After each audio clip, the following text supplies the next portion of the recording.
But I get asked to reference the dual award-winning commercial cell study. And this is a piece of research that I was the impetuous volunteer who first of all conceived of the project and then carried it out back at Lebanon in the 1990s. It was based on gathering the case histories for the 400 most awarded commercials and campaigns over that 4-year period.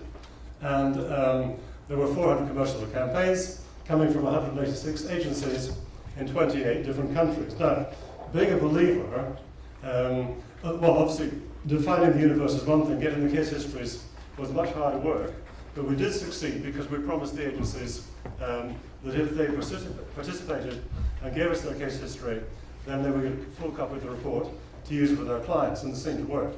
I was a believer, so I thought we'd get a very good result, but even I was kind of blown over by the scale of the result. Actually, 346, that's 86.5% of the most awarded commercials and campaigns in that 4-year period were associated with marketplace success in that the goals, the predetermined goals of the client had been achieved or surpassed. Now, this is a sweeping generalization, but it's one I've got away with making so far, which is if you look at a given product category in a given market over a given period of time, what tends to be happening is that about 1/3 of the brands are going up, about 1/3 are going down, and 1/3 are holding.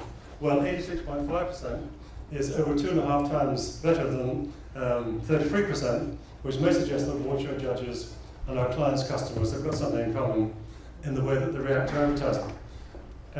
However, 1992 to 1996, that was a long time ago. The most admired and awarded and applauded and talked about campaigns of our own day and age, are they working for the client in the marketplace or what? You remember this one last year in the Super Bowl, the Talking Stain commercial. This was voted the #1 ad in the Super Bowl last year. They had an amazing consumer engagement campaign at mytalkingstain.com. Over 300,000 people made up their own Talking Stain commercials, and sales were up in that first quarter by 27%. Sony Bravia TV, remember balls and paint, and this is Play-Doh. This took Sony Bravia to brand leadership for TV sets in the UK, and in terms of awareness now of LCD TVs, their awareness is double the second most famous brand in the 4 main markets for Sony in Europe, which is the UK, France, Russia, and Italy. We talked about Whopper sacrifice, but remember Whopper freakout last year when the employees were instructed to tell the customers that the corporate overlords had stricken the Whopper from the menu, and then it was all filmed on hidden cameras. And well, this got the biggest recall in the history of IAG research, that metrics firm, in all the time that they've been monitoring. Like 3.3 views of this video of people reacting and freaking out, and sales were up versus a year ago by 4.5%, which in the fast food category in this country is a lot of money. This is the most awarded commercial from Italy. Some of you may have seen it at some stage. It's for the Ariston Aqualitas washing machine, and you open on socks and bras and shirts swimming around, then you pull that shirts inside a washing machine to make it like it's a big washing machine, lots of room inside. Sales up 30% in the on-air period, and despite a 50% premium price over the main competitors, became the biggest selling washing machine in Italy. This is from Thailand, and it's probably their most awarded campaign in recent years. It's the beauty counselor for smoothie foam, and in this case, albeit from quite a small base, sales were up 153% a month after launch. They made 4.25 million gift sets, which were the product plus the commercials on a DVD, and these sold out in 2 weeks. Honda, you remember COG and Go, and the Impossible Dream campaign. It has driven ridiculous levels of brand preference, because now 31% of motorists in the UK, at the culmination of the campaign, say that they would consider a Honda as their next car. Happy Dent from India, their most important commercial of recent years. To cut a long story short, Perfetta Vandella had to build a bit more factory to cope with the upsurge. We saw this print, and this is a very important campaign because it's a big campaign.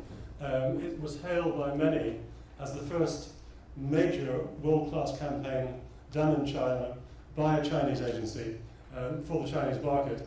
And the brand's 10-month-long conversation with 1.3 billion Chinese began in December 2007, and on the eve of the games themselves, Mr. Herbert Heiner, who was the chairman of Adidas, announced that Adidas had overtaken Nike, previous leader by far, to become the #1 brand in China. And okay, we saw the Mafia commercial for Canal Plus. The idea of Canal Plus is that movies are made to be seen, not to hear the plot from your friend and imagine.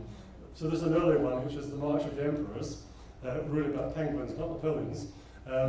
Okay, they do a TNS research with all new subscribers and ask the simple question, why do you subscribe? In history, there were only ever 2 reasons given, movies and sport. Suddenly this campaign came along and 10% said, well, we like the advertising, and that's why they signed up.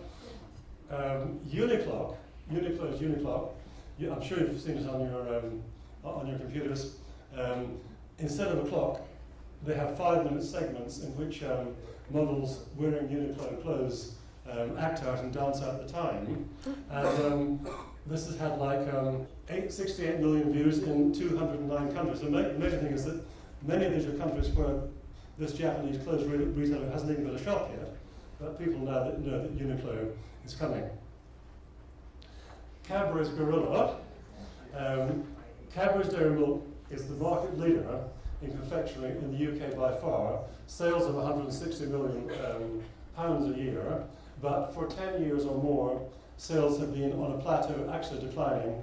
Gorilla came along, and sales went up 9% in the 12 weeks it was on air. That's a lot of chocolate. And this is one I'm quite proud of, because it's done by Leo Burnett in Sydney. It started off in one city, Sydney. It's for World Wildlife Fund Earth Hour, and the business residents were persuaded to turn their lights off in Sydney for 1 hour. And in 1 year, it grew from 1 city to 6 continents, 400 cities, and roughly 50 million people taking part. And so, we've been looking at beer and cars and global environment campaigns and toiletries, cosmetics and TV sets and TV channels. These are not little niche categories or shops around the corner. Here we're seeing dynamite creative work, building dynamite business results for big budget blue chip brands. And basically, when advertising has got award-winning qualities, which means really that it's going to be entertaining and likable and admired, this is more likely, 2.5 times more likely, to be precise, to build share of mind as well as share of market and produce sales for the immediate present at the same time as it creates reputation for the long haul. And I would say that that's a goal that's highly worthy. So thank you very much.